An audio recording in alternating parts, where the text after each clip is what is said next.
எங்க ஊர்ல ஒரு 10 வருஷத்துக்கிட்ட இருக்காரு.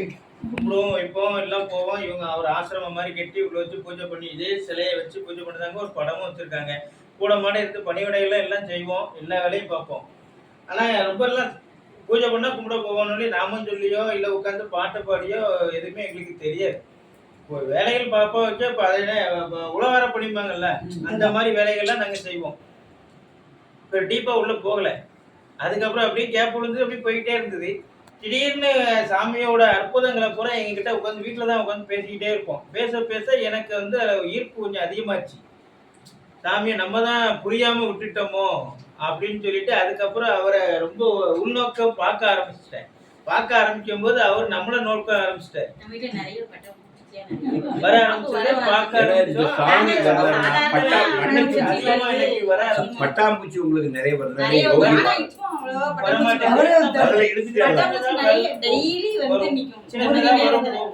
அப்போ அவரோட ஈர்ப்புத்தன்மை நமக்கு அதிகமா அவருக்கு மேல போச்சு. சரி, இது எப்படி இது பண்ண இவங்க எல்லார் வீட்லயும் இப்படி வச்சு பூஜை பண்ண கொண்டு போறாங்க. சாமி நம்மளும் ஒரு தடவை ஒரு நாள் செய்வோம். ஆனா எங்க அண்ணன் வந்து இறந்து 1 வருஷம் முடியல. முடிய விட்டு ஒரு நாள் கூப்பிடலாம். ஒரு நாள் வச்சு பூஜை பண்ணுவோம், சாமியை கூப்பிடுவோம். நமக்கு ஏகப்பட்ட பிரச்சனைகள் இருக்கு, அதை செய்வோம்னு 2 பேரும் பேசிட்டு தான் இருந்தோம். காலையில பேசியிருக்கோம். சாயந்தரம் அவரு ரெடி ஆயிட்டாரு. கூப்பிட வேண்டாம் அப்படின்ட்டாங்க. கூப்பிட வேண்டாம், ஒரு 3 மாசம் மே மாசம் 1 வருஷம் முடிஞ்ச பிறகு கூப்பிடுவோம் அப்படின்னு. மே மாசம் முடிய விட்டு அதுக்கப்புறம் பாத்துக்கலாம் அப்படின்னு சொல்லி பேசி வச்சிருந்தோம். ஆனா சாயந்தரம் சாமி எங்க வீட்டுக்கு வர்றதுக்கு ரெடி ஆயிட்டாரு. 3 மணிக்கு அக்கா எனக்கு போன் பண்றா, நான் அர்ஜென்ட்டா சென்னைக்கு போறேன், சாமியை உன் வீட்டுல வச்சுட்டு போட்டுமா அப்படின்னு. எனக்கு இன்னும் அப்படியே சொன்ன உடனே புல்லரிச்சு. நம்ம இன்னைக்கு காலையில தானே பேசினா, அவரு நம்ம வீட்டுக்கு வர்றதுக்கு மே மாசம் உடனே அந்த நிகழ்ச்சி நடக்கிற அளவுக்கு கொண்டு விட்டுட்டாரு டக்குன்னு. ஒரு நிமிஷம் ரொம்ப அது எப்படி சொல்லன்னு எனக்கு தெரியல. இவட சொன்னேன், இன்னைக்கு தானே பேசணும், அதுக்குள்ள சாமி ரெடி ஆயிட்டாரு வர்றதுக்கு அப்படின்ட்டு. சந்தர்ப்பத்தை அவரை உருவாக்கிட்டாரு எனக்கு. ஆனா ஒரு வந்தாரு, வந்துட்டு ஒரு 4 நாள் இருந்து திருப்பி போயிட்டாரு. ஆனா வரும்போதெல்லாம் எனக்கு ஒரு அற்புதத்தை கொடுத்த மாதிரி, ஏதோ நான் அவ்வளவு கஷ்டப்பட்டுட்டு இருக்கேன். அவ்வளவு கஷ்டத்துல எனக்கு திடீர்னு அப்படி வர்ற அன்னைக்கெல்லாம் ஒரு 5000, 2000, 3000 அவருக்கு என் கையில கொடுத்துட்டு போற மாதிரி ஏதோ ஒரு வகையில எனக்கு ரூபாயை கொடுத்துட்டு போயிடுவாரு. என் கஷ்டத்தை நீக்கிறதுக்கு வழிவகுத்து கொடுப்பாரு. அடுத்தால இவங்க திடீர்னு ஒரு 10 நாள் லாங் டூர் போயிட்டாங்க. என் வீட்டுல வச்சு பூஜை பண்ணுதான். அன்னைக்கு இந்த கோடி நாம ஜபம் இப்ப நாமம் சொல்ல சொன்னாங்கல்ல, அது வந்து கோடி நாம ஜபம் 50வது சுற்றுன்னு நினைக்கிறேன். என் வீட்டுல அன்னைக்கு அவங்க சென்னையில இருந்து எனக்கு போன் பண்றாங்க, இன்னைக்கு 50வது சுற்று, நீ ஏதாவது சாமிக்கு ஒரு நிவர்த்தியம் வச்சு பூ வாங்கி போட்டு அந்த நாமத்துக்கு ஒரு இது வச்சிருக்காங்க, அதை வச்சு நீ பூஜை பண்ணு அப்படின்னாங்க. அப்போ ஒரு ஸ்வீட்டை தான் ரெடி பண்ணுவோம்னு சொல்லிட்டு ஸ்வீட்டை ரெடி பண்ணி வெளியில போய் பூவெல்லாம் அது மாதிரி வாங்கி கொண்டு போட்டு, எங்களுக்கு எது எப்படி பண்ணணும்னே தெரியாது. நான் வீட்டுல போய் விளக்கு பூஜை பண்ற மாதிரி நாங்க பண்றோம். காலையில மறுநாள் காலையில அதே மாதிரி வச்சு பண்ணிட்டு போட்டோ எடுத்து எனக்கு அனுப்புனால நான் போட்டோ எடுக்கேன். நான் அம்பாளை கும்பிடுவேன். எனக்கு அப்படியே அம்பாள் மாதிரி அப்படியே காட்சி கொடுத்துட்டாரு. அந்த போட்டோ எனக்கு அப்படியே உடம்பு புல்லரிக்கு. சூலத்தை வச்சுட்டு நிக்கிற மாதிரி எனக்கு அப்படியே காட்சி கொடுத்தாரு. நான் உடனே அந்த போட்டோவை அக்காவுக்கு அப்படியே தான் அனுப்புனேன். அப்படியே எனக்கு தெரியுதுக்கா அப்படின்னு. அது நம்ம என்ன நினைச்சு நாம எந்த உருவமா எதிர்பார்க்கணுமோ அந்த உருவமாக அவர் நமக்கு காட்சி கொடுப்பாருங்கிறது அக்கா முன்னாடி சொன்னது. அதை அன்னைக்கு அனுபவமா அதை பார்த்தேன். எனக்கு அதுல இருந்து அவர் மேல ரொம்ப பற்றுதல் ஆயிட்டு.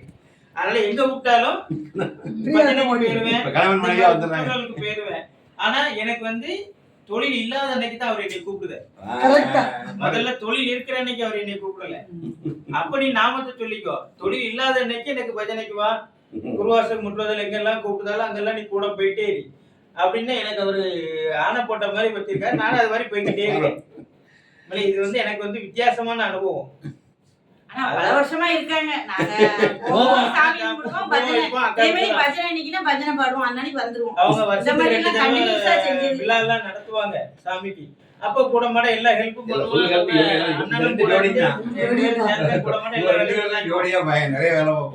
ஆனா அந்த பூஜை டைம்ல போய் சாமி கும்பிடுவோம், பூஜை புஷ்பம் ஆசீர்வாதம் வாங்குவோம். வெளியே அந்த நேரத்துல கும்பிட்டுட்டு வந்துருவோம். அதுக்கப்புறம் தான் அவரோட அற்புதங்களை பூரா பேச பேச நம்மள அறியாமலே ஈர்ப்பு வந்து சாமி ஆசிரமத்துக்கே போகணுங்கிற எண்ணம் வந்துட்டு பார்க்கணும். அந்த ஆசிரமத்துல அவர் முன்னால அங்க உட்கார்ந்து ஒரு 5 நிமிஷமாவது அவரை கையெடுத்து கும்பிட்டு அவர் நாமத்தை சொல்லணுங்கிற எண்ணம் எனக்கு வருது. உண்மையிலே அவரு எப்படி சொன்னாரு, ஒரு புக்கு போட்டாங்க. அதுல யோகிராம் பத்தி எல்லா புக்குமே அந்த பாட்டுமே இருக்கு. இந்த இப்போ திருவாசம் முற்றதுல என்ன பாட்டுலாம் இருக்கோ அந்த பாட்டுலாம் இருக்கு. ஆனா நான் அதெல்லாம் அவ்வளவா படிச்சதே படிச்சது இல்லை. இல்ல. யோகிராம் சொல்லுங்க அந்த இது மந்திரம் சொல்லுவோம், ஆனா ரொம்ப சொன்னது கிடையாது. சாமி பாட்டு இதுல அது பின்னாடி நிறைய பாட்டுகள், சாமி பாட்டு, பெருமாள் பாட்டு, சிவன் பாட்டு எல்லாமே இருக்கும். அதுதான் படிப்போமோ ஒழிய இந்த பாட்டுகள் அவ்வளவா உட்காந்து இப்படி ராகத்தோட எல்லாம் பாட்டு தெரியாது. இன்னொரு விஷயம், கிடையாது. எனக்கு சவுண்டா பேசுவேன் வெளியே பாடவே சாமி தெரியாது. பாட்டு பாடவே தெரியாது. சாமி பாட்டு கோயில்ல பாட சாமி தெரியாது. பாட்டு உட்கார்ந்து பஜனை பண்ணுவாங்க. நான் நின்னு இந்த பாட்டை பாடு, அந்த பாட்டை பாடு, முருகன் பாட்டு பாடு, அம்மன் பாட்டு பாடுன்னு ஒவ்வொன்றா சொல்லுவேன். அப்படிதான் சொல்ல தெரியுமே ஒழிய எனக்கு பாட தெரியாது. இன்னைக்கு அவ்வளவு ஆனா பாட்டும் இன்னைக்கு அவ்வளவு பாட்டு என்னால பாட முடியும். அவ்வளவு பாட்டும் அவங்க இவ்வளவு பாடுறாங்க. சத்தமாவும் நான் பூச்சி துவாபமா பாட மாட்டேன். அதனால இன்னைக்கு சத்தமாவும் வேற பாடுதேன். என்னாலே எனக்கு தெரியல. நானே அவ்வளவுதான் பாடுதேன்.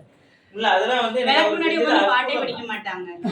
ஆமா எனக்கு சத்தமாவே பாட தெரியாது, பேசவும் இது பண்ணவும் சொல்லி நாமும் கூட ஸ்லோகம்லாம் எனக்கு தெரியும், காயத்ரி மந்திரம் தெரியும், சொல்லுவேன். என் வாய்க்குள்ளே தான் சொல்லுவேனாலே, வீட்டு வாசல் சாமி முன்னால விளக்கு முன்னால நின்று சத்தமா சொல்ல தெரியாது. இப்ப பாட்டெல்லாம் பாடுதேன். சுவாமி பாட்டை சுவாமி முன்னால் நின்று சத்தமா பாடுவேன். குருவாசம் பாட்டு உண்மையிலே சொல்லுவே ராகத்தோட அவங்களும் பாட்டு பாடுவாங்க. பாடவே எனக்கு ராகமும் தெரியாது, ஒண்ணுமே தெரியாது. அவரு அதை எனக்கு செஞ்ச மிகப்பெரிய அற்புதம். சூப்பர்.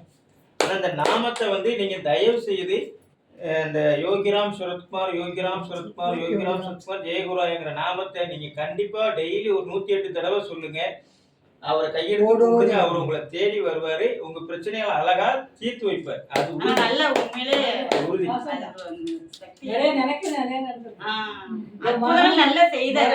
எங்க அம்மாவை காசிக்கு கூட்டிட்டு போய் எங்க அம்மா காசி